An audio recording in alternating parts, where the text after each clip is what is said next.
if you are here as a clinician, or if you own a hospital, if you're managing one, and you interact with your clinicians, ito po, clinicians and claims. Now, ano ho ang meron? Ano ho ang issue? It's like this, no?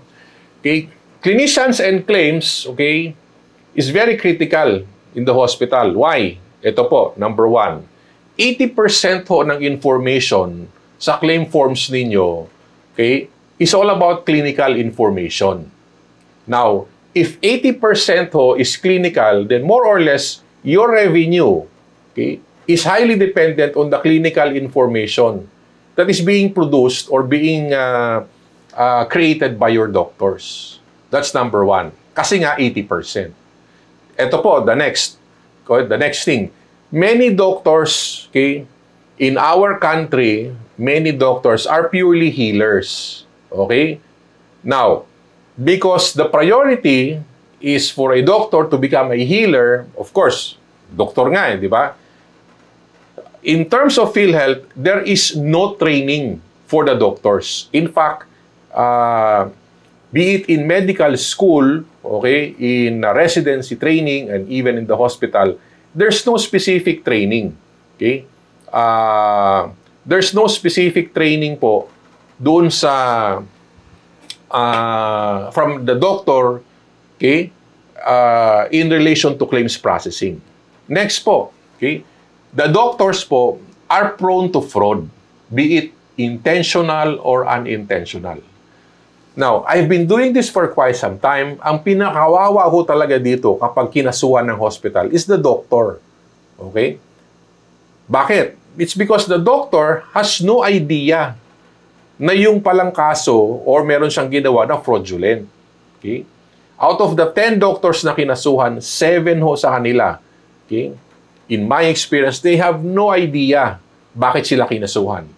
Again, it goes back to the idea or to the concept that these people are not trained in PhilHealth concepts. So they end up being the victims of their ignorance. Again, no, hindi ho kasalanan ng doktor yon. Kasi nga, hindi ho tinuturo ang konsepto ng PhilHealth, okay, sa medical school, residency training, and even the hospital.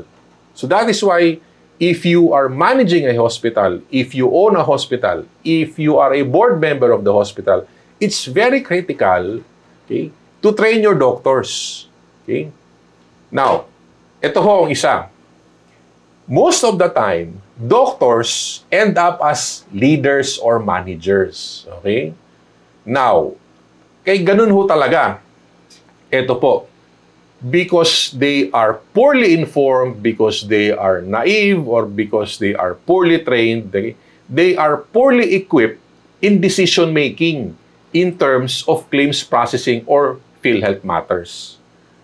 So most of the time, I've seen doctors who make decisions that are not quite fit, okay, for a specific problem or for a specific endeavor. Okay? Then again, I don't blame them kasi nga, hindi ho talaga nila kabisado yung konsepto.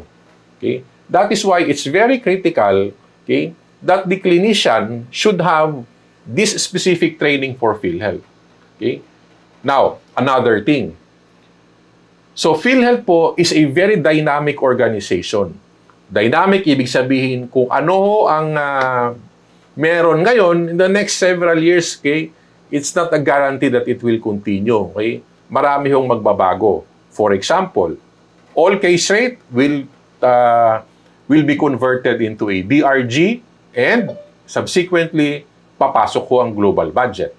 Now, this becomes very complicated if your hospital leader has no idea on the basic PhilHealth concept, magkakaproblema ho kayo.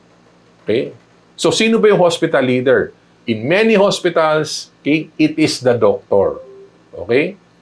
So, that is one of the basic issues talaga na bakit ang daming problema in terms of claims. Because the clinician is not informed.